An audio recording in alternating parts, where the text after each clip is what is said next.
Oh my God, is this woman really my son's mother? I can't believe it.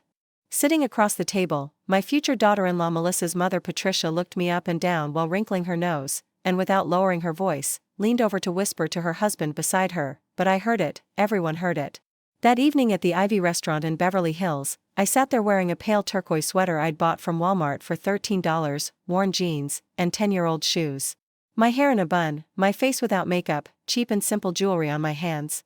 But my real identity was very different. My name is Catherine Hayes, a businesswoman who runs her own luxury fashion company in Manhattan, earning $40,000 a month, featured on Forbes magazine's Successful Women Entrepreneurs list. But tonight, we were meeting Melissa's family for the first time, the family entering my son David's life, and I wanted to run a test.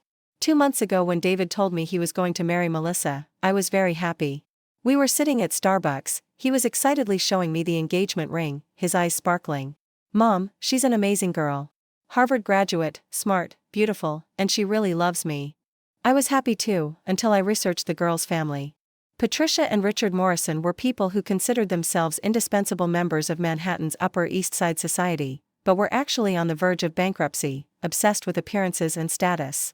On Instagram they shared dinners at Nobu, beach houses in the Hamptons, private jet trips, but in reality their Connecticut home was under foreclosure threat, their credit cards had long exceeded their limits, and Melissa's Harvard diploma was the family's last hope, to marry a rich man and prevent the family's financial collapse. David was my only child. His father, my beloved husband James, had died of a heart attack when David was only 4 years old. I'll never forget that day, rushing to the hospital, the doctors saying, "We're sorry," David clinging to me with his tiny hands asking, "Where's Dad? Where's Dad?" Life got very hard after that day. James had life insurance but it wasn't enough. I worked at a small accounting firm in Queens, did some simple freelance work at night, dropped David off at daycare and ran around. But I never complained. That child was my everything. And one day, while David was studying computer engineering at NYU, my opening a small online boutique store changed everything. What started as a hobby turned into a multi-million-dollar fashion empire in 5 years. Now I had stores on Fifth Avenue, celebrities were recommending and wearing my collections, I had interviews in Vogue and Elle magazines. But I never let David know this. I raised him modestly, I wanted him to know and appreciate the value of money. Now at 29, he was an expert software engineer at Google, working at the San Francisco office but planning to move back because he loved New York. Melissa knew David had a comfortable and easy life, he had a good income, a nice apartment, but she had no idea about my real wealth. David deliberately hadn't told her because he wanted to know if she really loved him or loved the money.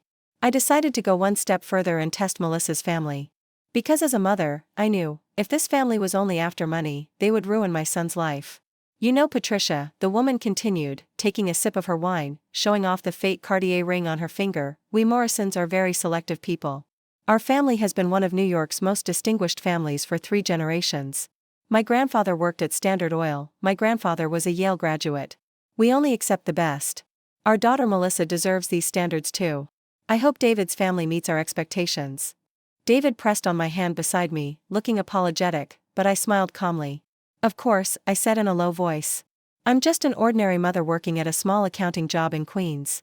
I raised my son alone, my husband died young, we went through very hard times. Electricity bills, rent payments, David's school expenses. I worked day and night to cover it all. But thank God David succeeded. Patricia's eyes lit up, she'd found exactly the answer she was looking for. She secretly winked at her husband Richard. Oh, I see. So, financially you won't be able to contribute to David's wedding expenses, I suppose? Because you know, the wedding we're planning will be very big. We're thinking the Plaza Hotel, you know that magnificent hotel on Fifth Avenue. A reception for at least 300 people, live orchestra, we're planning to work with famous wedding planner Preston Bailey, we have a budget of at least $50,000 just for flower arrangements. We want it published in Martha Stewart Weddings magazine. I nodded silently. Wow, you have very big plans. I didn't know the bride's family would be so generous at David's wedding. Patricia paused, then immediately recovered. Of course we'll contribute but, you know, traditionally the groom's side also does their part. Maybe you could make a small contribution too. David couldn't take it anymore. Mom, please, he said in a harsh voice looking at Patricia. My mother sacrificed for years for me, now for you to pressure her like this. No, David, I said, holding his hand. It's okay. I'm not in a position to cover wedding expenses anyway. But I'm sure you'll organize a perfect wedding. Patricia looked at Richard with a triumphant smile. It was just as they'd planned.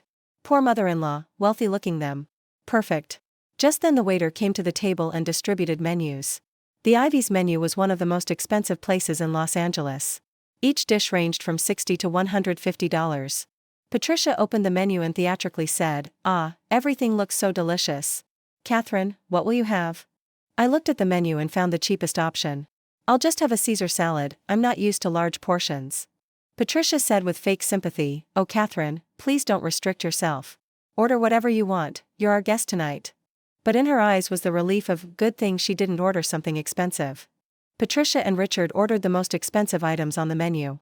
"I'll have the Japanese Wagyu ribeye, A5 grade, please. Rare. With truffle mac and cheese on the side. Oh, and Maine lobster tail as an appetizer," said Patricia. Richard added, "I'll have the Chilean sea bass, and oysters Rockefeller as a starter." Then they looked at the wine list. "Waiter, could you bring a bottle of Chateau Margaux 2015? You know, it's a special night." The waiter smiled politely. "Of course sir, that bottle is $850. "No problem," said Richard, puffing out his chest. Melissa sat quietly, ordering one of the cheapest options from the menu, grilled chicken salad. David also ordered a simple burger. I only had salad and tap water.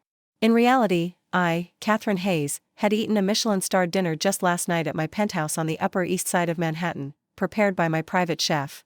My chef, a student of Daniel Boulud, had prepared pan-seared foie gras, black truffle risotto, and Japanese Hokkaido scallops for me. My wine collection had bottles worth $50,000. But of course I didn't mention that. Throughout the meal, Patricia and Richard talked nonstop. "Last week we were at a garden party in the Hamptons, you know, Senator Williams's villa. The lawn was so wide we were driving around in a golf cart," said Patricia. "Oh, and we have a summer house in Martha's Vineyard, we're neighbors with the Obamas. Last summer I did yoga with Michelle." I listened silently. From my research I knew that the villas in Martha's Vineyard were actually a one-week rented Airbnb. They weren't even invited to the garden party in the Hamptons, they were just tagged on someone's Instagram. Richard started talking about the business world. "I worked on Wall Street for years, I was a senior partner at Goldman Sachs. I managed a hedge fund. Now I'm retired but I still do consultancy." In reality, Richard had worked at Goldman as a junior analyst for 3 years, then was fired. Now he worked part-time at a small insurance agency. Patricia turned to me. "Catherine, did you say you live in Queens? Which neighborhood?" "Astoria," I said. "A small 2-bedroom apartment." Brandon was wearing a mask of rage and Tiffany a mask of tearfulness. She had probably let her mascara run on purpose. I opened the door but kept the screen door closed. "Mom, what are you doing?" Brandon shouted. "You ruined us. I had to leave my groceries with the cashier. Why did you cancel the cards? Have you gone senile?" "Tiffany," I said, ignoring Brandon. I fixed my gaze on my daughter-in-law. "I really loved the story you told Jessica at the restaurant last night. You know, that angel investor story." Tiffany's filled lips trembled. "Evelyn, you heard?" "Every word," I said. "And I thought you're right. I really was a bad investor. I was funding a venture that was constantly losing money." Melissa had her head down, looking at the floor in shame. It was as if she was uncomfortable with her family's behavior but didn't dare say anything. Patricia suddenly turned to me. "Catherine, will David continue living with you after marriage? Because you know, young couples need their own space. Privacy is very important." No, I said immediately. "David moved out 3 years ago anyway. I'll never be a burden to him. Besides, 2 people can barely fit in my small apartment." Patricia looked relieved. "Oh how nice. Because we were looking for a nice place in Manhattan for Melissa and David. We're thinking Tribeca, you know the neighborhood where Taylor Swift lives. Or maybe Soho, more artistic. Of course rents in these neighborhoods are very high, at least $6,000 to $7,000 a month. It'll be a bit difficult with David's salary but..." Richard interrupted, his eyes fixed on me. "Maybe you could help? I mean, as a mother, for your son's happiness, a small contribution. Something like $1,000 to $2,000 a month, not too much." David was about to slam his fist on the table, his face had turned bright red. "Enough. You have no right to ask my mother for money. This." I calmly held his hand. "David, calm down. It's okay." Then I turned to Patricia and Richard, smiling. "Unfortunately, my savings are for retirement. I have Social Security, very little. But I'm sure David and Melissa will build a good life with their own strength." "You only contact me when you need money. I have been alone for years. Now, at least, I am alone in my own home by my own rules." I slammed the main door in their faces. The first few days were hard for me. I had taken a big step in my own way. I had officially turned my back on my own son. But that gold digger wife of his deserved it. A week later, I did something for myself for the first time in my life. I went to a travel agency and signed up for a tour of Turkey and Istanbul, something I had always wanted to see. A solo eat and travel tour. I made many friends on that tour. I met strong women who had been condemned to loneliness like me, but stood tall. I met Linda, for instance, from Texas. She had experienced similar things. No, Mom, said Melissa, tears in her eyes. I can't take it anymore. Catherine, please forgive me. My family wasn't like this. I mean, in the past, but in recent years our financial situation deteriorated and they changed. I really love David. Not his money, him. Please believe that. Patricia panicked. Melissa, what are you saying? We're just. Just then the waiter came and brought the dessert menu. Patricia and Richard immediately recovered, as if nothing had happened. Ah yes, dessert. I'll have the tiramisu. Oh, and also creme brulee. Richard, you. Chocolate lava cake and a double espresso. I just said, thank you, I won't have anything. The desserts came and were eaten. Finally it was time for the check. The waiter brought the bill in a small leather folder and placed it in the middle of the table. Nobody touched it. Patricia theatrically opened her purse. Ah, I'll pay the bill of course, she said loudly, wanting to make sure the surrounding tables heard. You're my guests tonight. The waiter politely extended the folder to Patricia. Patricia opened it, looked at the bill, and for a moment the color drained from her face. It read, $2,847.63. But she immediately recovered, maintained her smile, and pulled out a shiny gold American Express card from her purse. Here you go, she said, extending it to the waiter. The waiter took the card and professionally walked it to the register. A few minutes passed. Then the waiter returned, with an embarrassed expression on his face. I'm sorry, madam, your card was declined. It was as if a bomb had exploded. Patricia's face instantly turned white, then bright red. What? There must be a mistake. This card has a $50,000 limit. Try again. The waiter politely said, of course madam, and tried again. He returned. I'm sorry, it was declined again. The system says, insufficient funds. Patricia started sweating. People from surrounding tables were starting to turn and look. Having a card declined at the Ivy in Beverly Hills was a major embarrassment. Richard jumped in. Take my card, he said, extending his Visa card. There must be a temporary problem with Patricia's card, a bank error. The waiter took Richard's card, went to the register. Waited. Returned. I'm sorry sir, this card was also declined. Sweat was dripping from Richard's forehead. This can't be. I worked at Goldman Sachs. My credit score is 800. But in reality his credit score was 470 and all his cards were at maximum limit. Patricia started rummaging through her purse, panicking. I have another card, wait. She pulled out a MasterCard.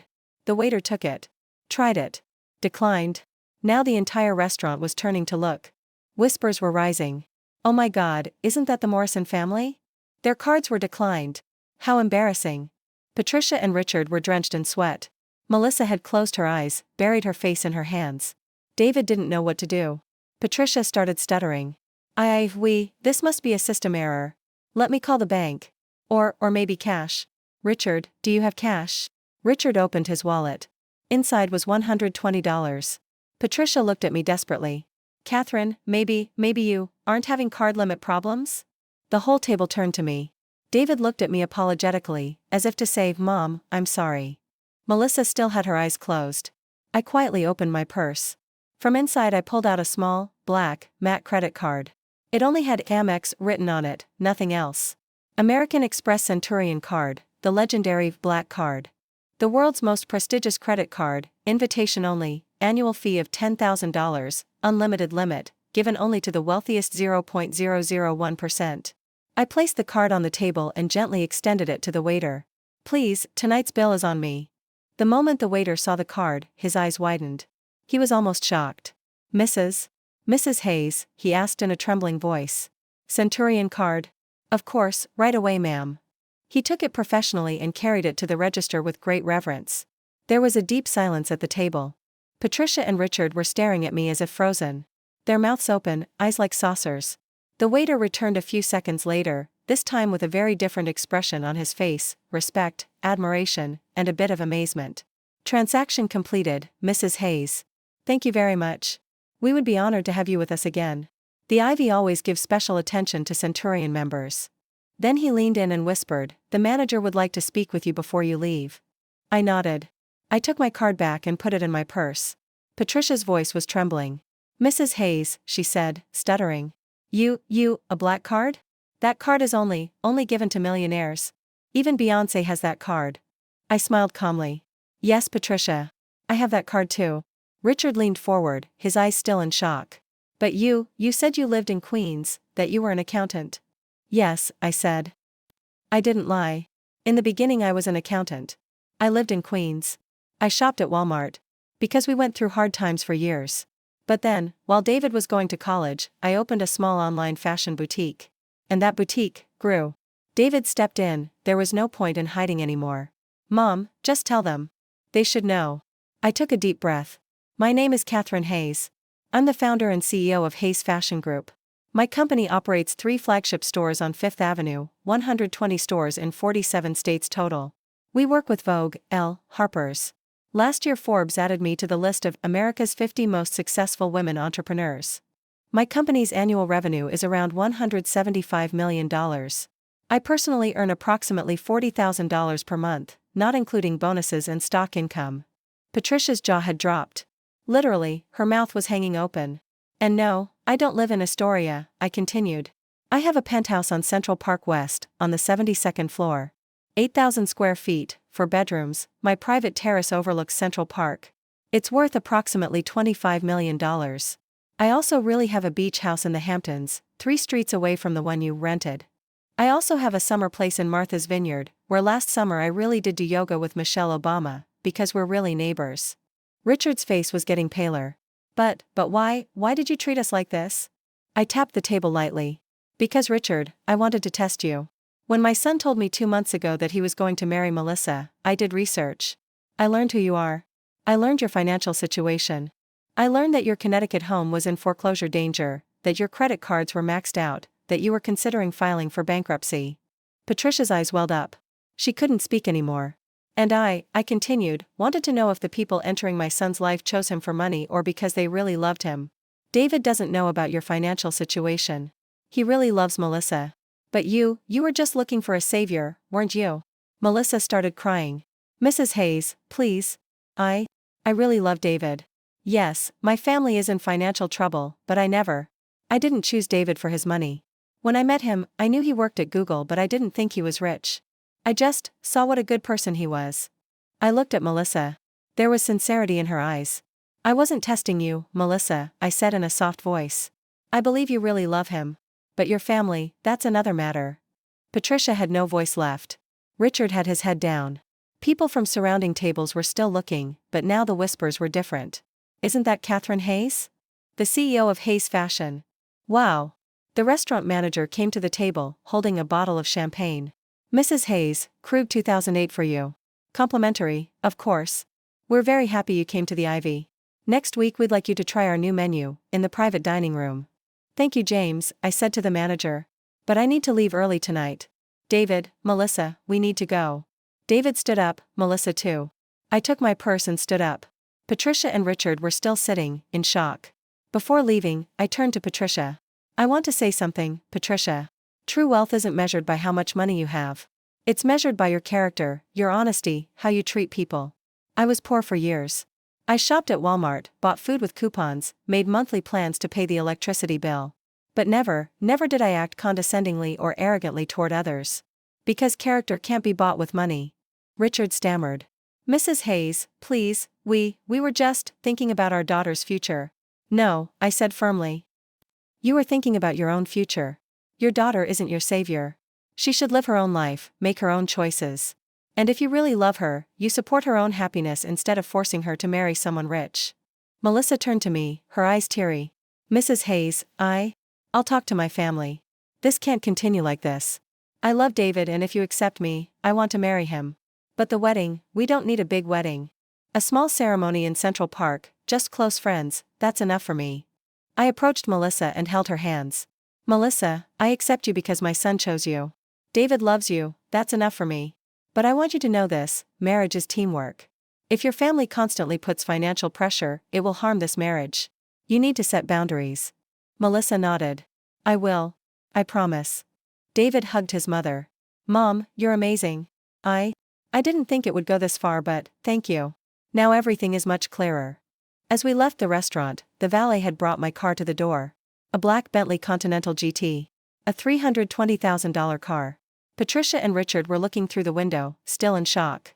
Getting in the car, David said, Mom, tonight was amazing, but wasn't it a bit harsh? No, David, I said. Life is harsh. And sometimes you need to show people the truth.